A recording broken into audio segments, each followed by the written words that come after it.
সুপ্রিয় দর্শক, স্বাগত জানাচ্ছি।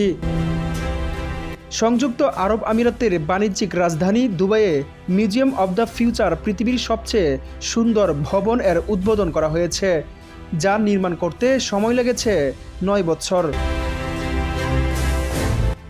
গত 22 ফেব্রুয়ারি সন্ধ্যা 7টায় এই বিশেষ মিউজিয়ামের উদ্বোধন করা হয়। মিউজিয়ামটির উদ্বোধন করেন সংযুক্ত আরব আমিরাতের ভাইস প্রেসিডেন্ট ও প্রধানমন্ত্রী এবং দুবাইয়ের শাসক শেখ মোহাম্মদ বিন রাশিদ আল মাকতুম। সকাল 10টা থেকে সন্ধ্যা 6টা পর্যন্ত জনসাধারণের জন্য দরজা খোলা থাকবে। টিকিটের দাম 145 দিরহাম।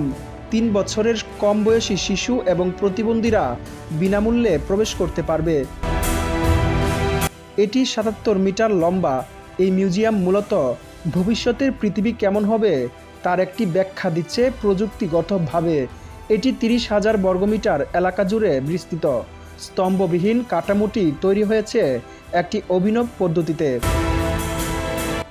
এই মিউজিয়ামটি শুধু যে মিউজিয়াম তা কিন্তু নয়, এর মধ্যে থাকছে গ্লোবাল ইন্টেলেকচুয়াল সেন্টার।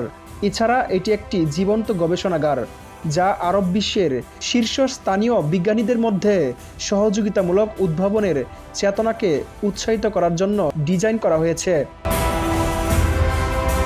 যাতে ভবিষ্যতে সর্বশ্রেষ্ঠ চ্যালেঞ্জগুলির জন্য নতুন নতুন সমাধানগুলোকে অনুপ্রাণিত করা যায়।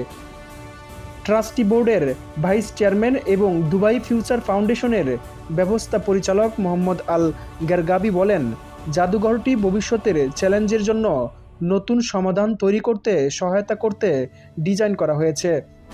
জাদুঘরের প্রদর্শনগুলো বর্তমান এবং ভবিষ্যৎ প্রজন্মের আবেগকে জাগিয়ে তুলবে এবং বিজ্ঞান, প্রযুক্তি এবং জ্ঞানের প্রতি তাদের কৌতূহল বাড়াবে, যা ভবিষ্যৎকে উন্নত ও সমৃদ্ধ করে তুলতে সাহায্য করবে।